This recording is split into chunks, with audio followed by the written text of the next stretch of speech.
건강 받으신 줄로 믿습니다. 오늘 우리 교회 창립 58주년인데 서로 생일 인사합시다. 생일을 축하합니다. 인사합시다. 생일 축하합니다.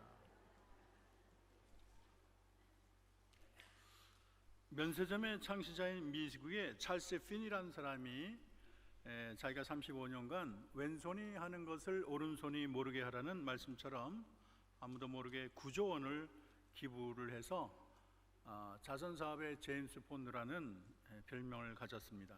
근데 정작 자기는 집도 자동차도 없는 청빈한 삶을 살고 있었습니다.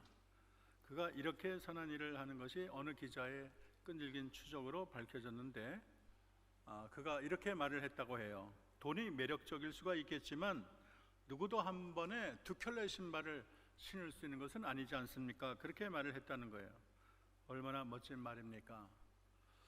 그는 돈을 벌 줄도 알았지만 돈을 쓸 줄 알았습니다. 사람의 위대함은 얼마나 많은 돈을 버느냐보다 돈을 어떻게 사용하느냐가 더 중요하지 않겠습니까? 그는 분명히 나누고 베푸는 삶에 참된 행복이 있음을 알았습니다. 사람은 많이 있어야 나누고 베푸는 삶을 누린다고 생각하지만 그렇지 않아요. 부자라고 해서 다 이렇게 나누는 게 아니에요. 때로는 부자가 더 인색할 때가 있습니다. 가난한 사람이라고 해서 나누지 못하는 게 아니에요. 가난한 사람도 가난한 사람을 더 잘 형편을 이해해서 나누는 경우도 많이 있습니다. 나누고 베푸는 것은 얼마나 가졌느냐 그 문제보다는 얼마나 그 마음에 사랑과 긍휼이 많으냐 그 문제로 귀결되는 것입니다. 사랑이 있다면 콩 한 쪽이라도 나눌 수가 있고 라면 하나라도 끓여서 함께 먹을 수가 있는 것입니다. 여러분, 사랑이 무엇일까요? 어떤 사람은 사랑은 함께 한 곳을 바라보는 것이라고 말을 합니다. 어떤 이는 함께 요리를 하는 것이 사랑이라고 말하는 사람도 있고 어떤 사람은 TV 채널권을 양보하는 게 사랑이다 이런 사람도 있어요. 사실 사랑의 정의는 바다의 모래알처럼 많고 지금도 사랑의 정의는 계속 만들어지고 있습니다. 그런데 성경이 말하는 사랑은 막연하고 추상적인 사랑이 아니고 사랑은 훨씬 성경의 사랑은 단순하고 명백합니다. 사랑은 주는 것이라고 말을 할 수가 있어요. 예수님은 요한복음 15장 13절에 가장 큰 사랑을 이렇게 말을 하고 있습니다. 사람이 친구를 위하여 자기 생명을 버리면 이보다 더 큰 사랑이 없나니 그렇게 말을 했어요. 이 세상의 최고의 사랑을 우리 주님은 친구를 위해서 자기 생명을 주는 것이라고 이렇게 말을 했습니다. 그렇기 때문에 사랑은 실천적이에요. 오늘 사도 요한은 말을 하기를 자녀들아 우리가 말과 혀로만 사랑하지 말고 행함과 진실함으로 하자 그렇게 말을 했어요. 참된 사랑이라서는 가슴이 설레고 구름 잡는 것처럼 막연하고 추상적인 것이 아니고 사랑은 구체적이고 실천적이에요. 자기가 가장 아끼는 것을 내어주는 것이 사랑이라고 말을 할 수가 있습니다. 사도 요한은 우리가 말과 혀로만 사랑하지 말고 행함과 진실함으로 사랑을 하라고 요청을 하고 있습니다. 17절에 보면 누가 이 세상의 재물을 가지고 형제의 궁핍함을 보고도 도와줄 마음을 갖게 되면 하나님의 사랑이 어찌 그 마음속에 거하겠느냐 그렇게 말을 하고 있습니다. 행함과 진실한 사랑을 멀리서 찾을 것이 아니라 우리 주변 가까운 형제만 봐도 그 사랑을 우리는 알 수 있다는 거예요. 신명기 15장 7절에서 우리 주님은 어느 성읍에서든지 가난한 형제가 너와 함께 거하거든 너는 반드시 그를 구제할 것이요 구제할 때는 아끼는 마음을 품지 말 것이니라 그렇게 하나님이 말씀하셨습니다. 가난한 형제가 있으면 구제하라고 말씀하세요. 나몰라라 하지 말라는 거예요. 구제할 때에도 인색한 마음으로 그냥 어쩔 수 없어서 하는 것이 아니고 정말로 넉넉한 마음으로 아낌없이 하라는 것이 하나님의 명령이 되는 것입니다. 형제를 사랑하지 못하는 삶이 얼마나 참 슬픈가요? 사실 하나님이 여러 형제를 만든 것은 한 형제가 넘어질 때 다른 형제가 좀 세워주라고 여러 형제를 주신 이유가 있습니다. 근데 살다 보면 형제가 더 매정하고 형제가 더 싸우고 서로 질투하는 경우가 얼마나 많았습니다. 남보다 못한 경우를 종종 봅니다. 부모가 수백억 재산 가운데 자식들은 누가 재산을 더 가질까에 촉각을 세우고, 부모님은 세상을 떠나려 하는데 소송을 벌이고 야단난 그런 집안도 종종 봤습니다. 성경은 형제를 사랑하지 못하는 삶의 처참한 형편을 이렇게 설명하고 있습니다. 첫째는, 우리 다 같이 큰 목소리로 읽읍시다. 사랑하지 않는 삶은 바로 살인과 같습니다. 오늘 15절에 사도 요한은 형제를 미워하는 자마다 살인하는 자니, 살인하는 자마다 영생이 그 속에 거하지 아니하는 것을 너희가 아는 바라 말을 하고 있어요.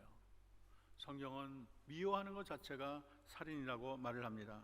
어제도 신문을 봤더니 동생이 형에게 삐졌는지 붕대에다가 칼을 감아가지고 찌르고 죽이고 버리는 장면이 밝혀졌습니다. 참 형제끼리도 원수가 되는 경우가 있어요. 형제가 으르렁대고 사랑하지 않고 미워하는 것은 하나님 볼 때 살인과 다를 바가 없는 것입니다. 두 번째로 우리 다 같이 크게 읽읍시다. 사랑하지 않는 것은, 시작, 사랑하지 않는 것은 죽은 믿음입니다. 야고보는 행함이 없는 믿음은 죽은 믿음이라고 말을 하고 있어요. 야고보서 2장에 보면 이렇게 말을 합니다. 내 형제들아, 만일 사람이 믿음이 있노라 하고 행함이 없으면 무슨 유익이 있으리요? 그 믿음이 능히 자기를 구원하겠느냐? 만일 형제나 자매가 헐벗고 일용할 양식이 없는데 너희 중에 누구든지 그에게 이르되 평안히 가라, 덥게 하라, 배부르게 하라, 그러면서 몸에 쓸 것을 주지 아니하면 무슨 유익이 있으리요? 이와 같이 행함이 없는 믿음은 죽은 믿음이라, 그 자체가 죽은 것이라 그렇게 말을 하고 있습니다.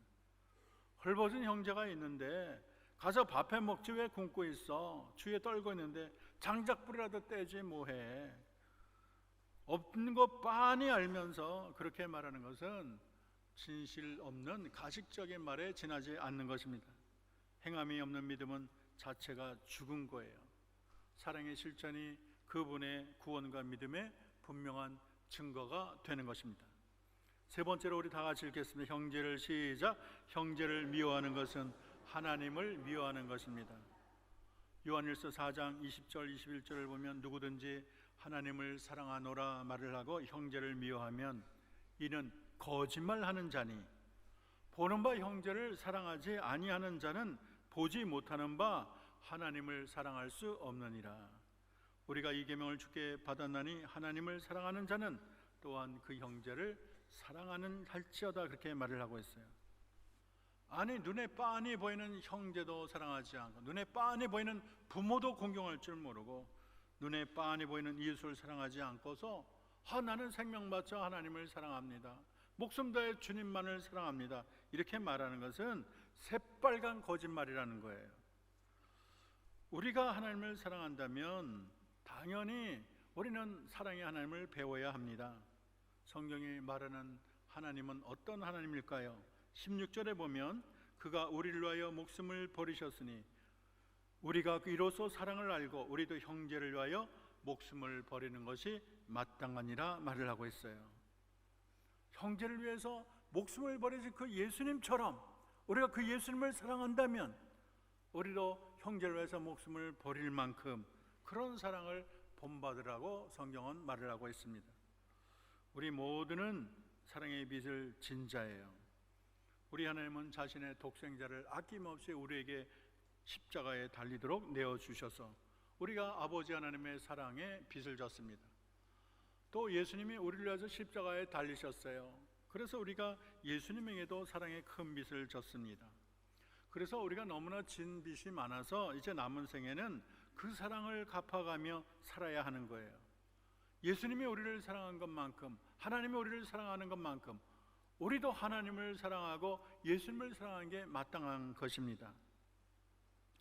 성경이 이렇게 나누는 삶, 사랑의 삶의 유익에 대해서 많은 축복의 말을 말하고 있습니다. 첫째는 우리 베푸는 삶은 우리 다 같이 읽읍시다. 시작. 베푸는 삶은 아버지이신 하나님이 기뻐하십니다. 여러분 한번 부모라고 생각해 보세요.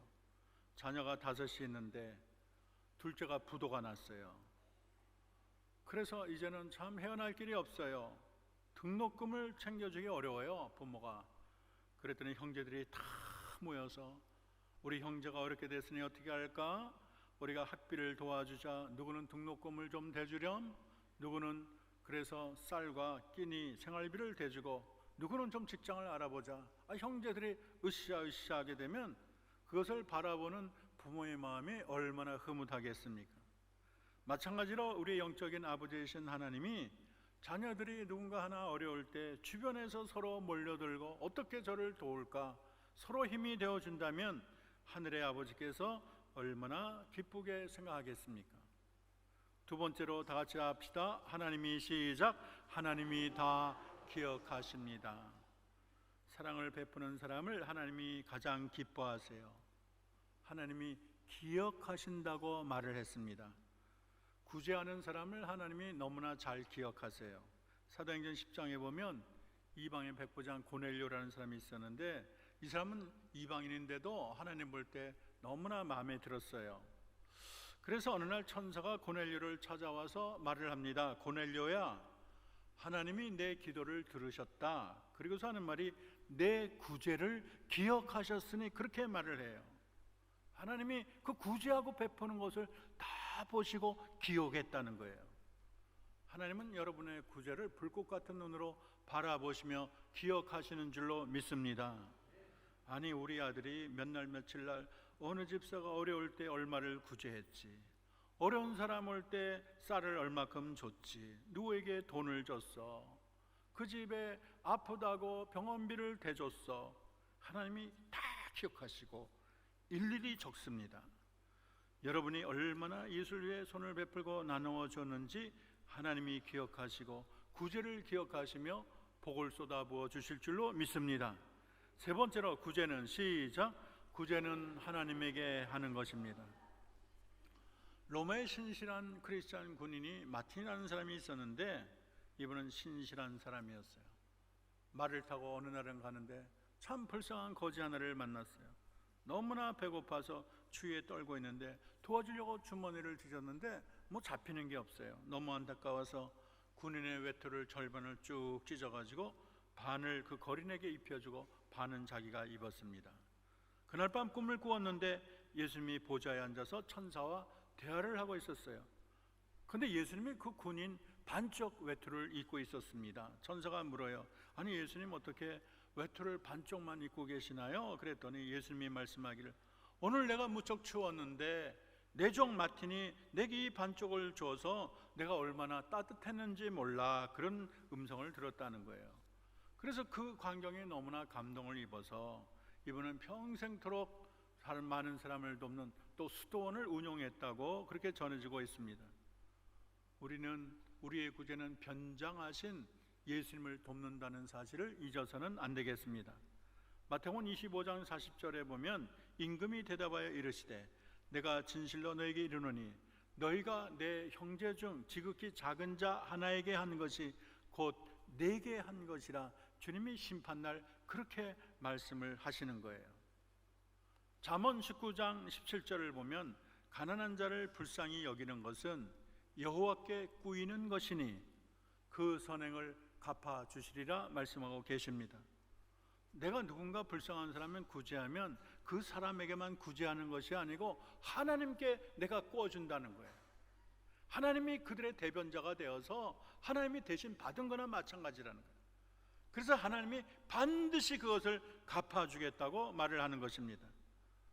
이것이 바로 성경의 원리라는 것을 우리는 잊어서는 안 되겠어요.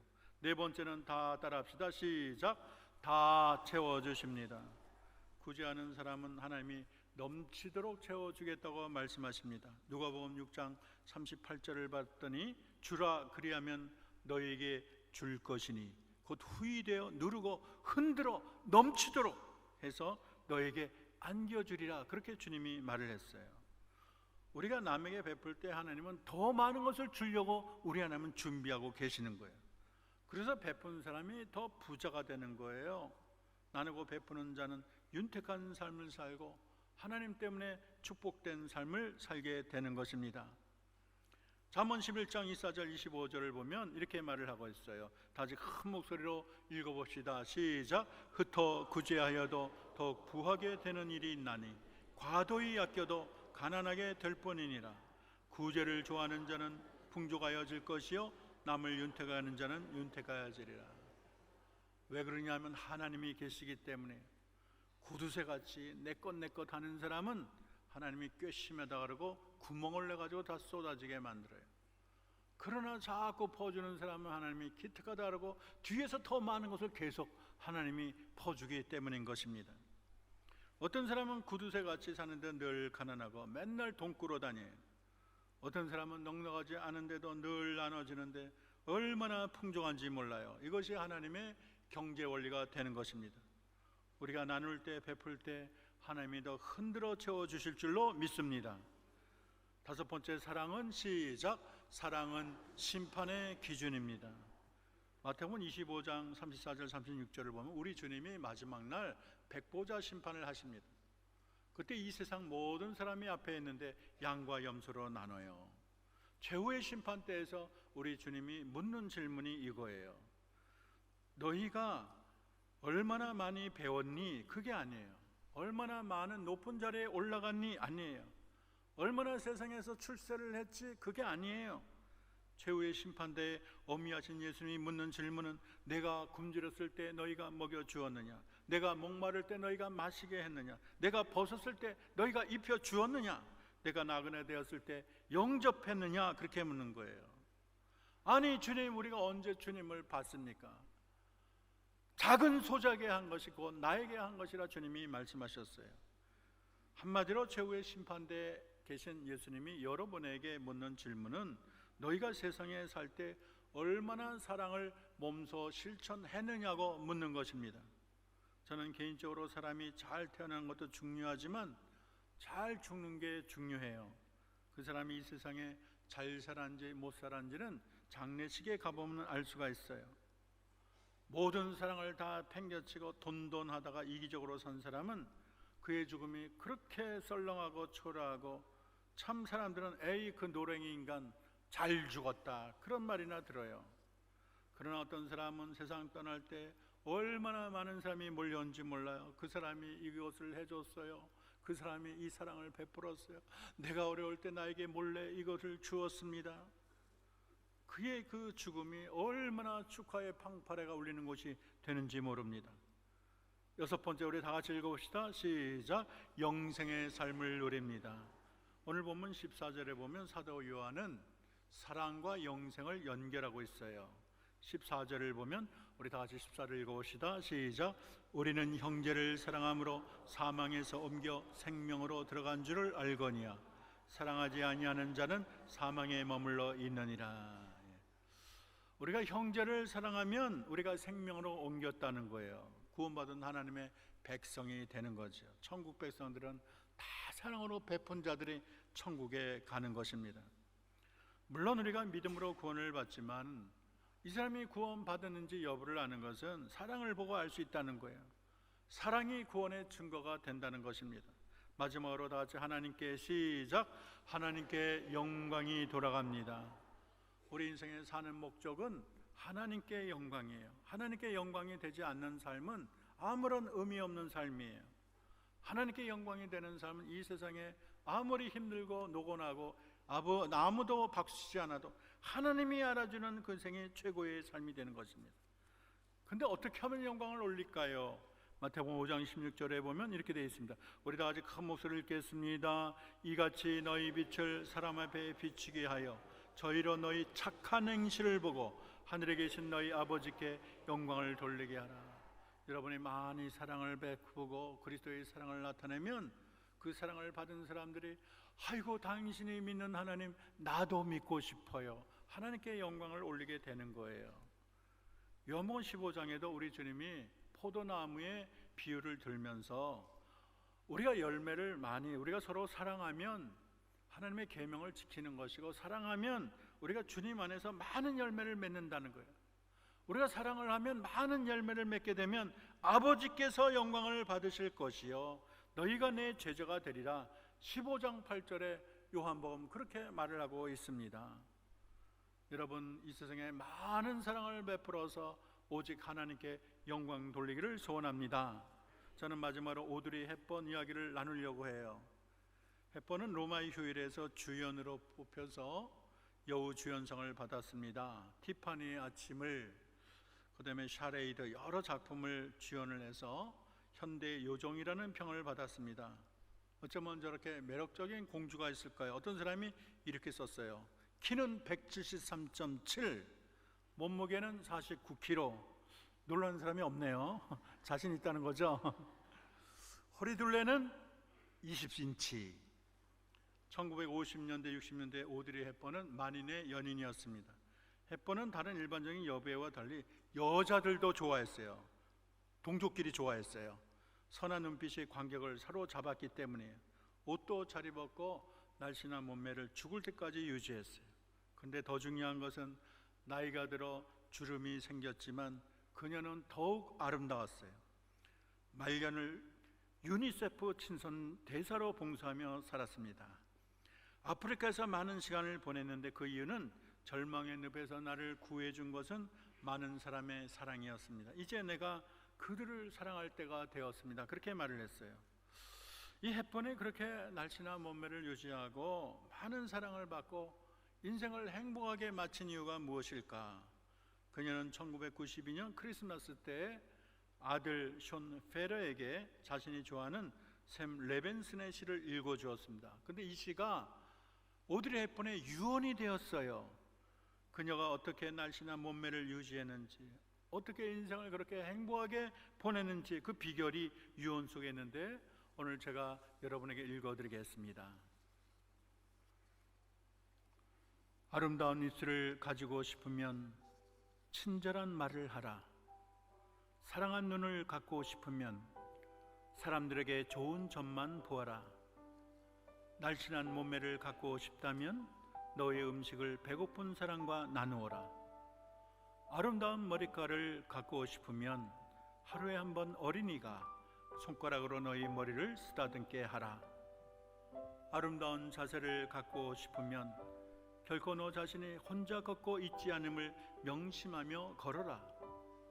사람들은 상처로부터 치유되어야 하며 낡은 것으로부터 새로워져야 하고 병으로부터 회복되어야 하며 무지함으로부터 교화되어야 하고 고통으로부터 구원받고 또 구원받아야 한다. 결코 누구도 버려져서는 안 된다. 내가 더 나이가 들면 손이 두 개라는 것을 발견하게 될 것이다. 한 손은 너 자신을 돕는 손이고 다른 한 손은 다른 사람을 돕는 손이다. 누군가 여러분을 위해서 목숨까지 아끼지 않고 사랑하고 너의 어려움은 나의 어려움이야 진정으로 마음을 열고 도와줄 사람이 우리 한영교회에 가득히 있다면 얼마나 한영교회가 든든하고 행복하고 감사할 일이 되겠습니까? 여러분 기억합시다. 우리가 가지고 있는 남은 빵은 굶주린 자의 것입니다. 내 옷장에 입지 않는 옷은 헐벗은 자들의 것이고요, 내 신장에 신지 않는 신은 벗은 자의 것입니다. 감춰둔 보화는 필요한 자들의 것이고 필요한 적에 필요한 것을 공급해 주는 것은 내 것이 아니라 하나님의 것이 되기 때문입니다. 이것이 바로 이웃사랑의 복음이고 복음은 기쁜 소식, 아름다운 소식이 되는 것입니다. 사랑하는 한영교회 성도 여러분, 오늘이 58주년, 창립 58주년 되는 날입니다. 저는 한영교회가 사랑의 동산이 되기를 소원합니다. 서로의 가슴에 하트가 가득하면 좋겠어요. 서로 얼굴에 사랑의 미소가 넘치면 좋겠습니다. 그래서 외로운 영혼이 여기 오면 위로를 받고 상처받은 영혼이 치유받고 서로의 잘못을 지적하고 비난하기보다 서로의 허물을 감싸주고 격려하고 등틀겨주는 향기로운 사랑의 동산이 되기를 주의 이름으로 축원합니다. 기도합시다. 사랑의 하나님, 한영교회가 세워진 지 58주년입니다. 그동안 한영교회를 지키시고 인도하신 하나님께 감사와 영광을 올립니다.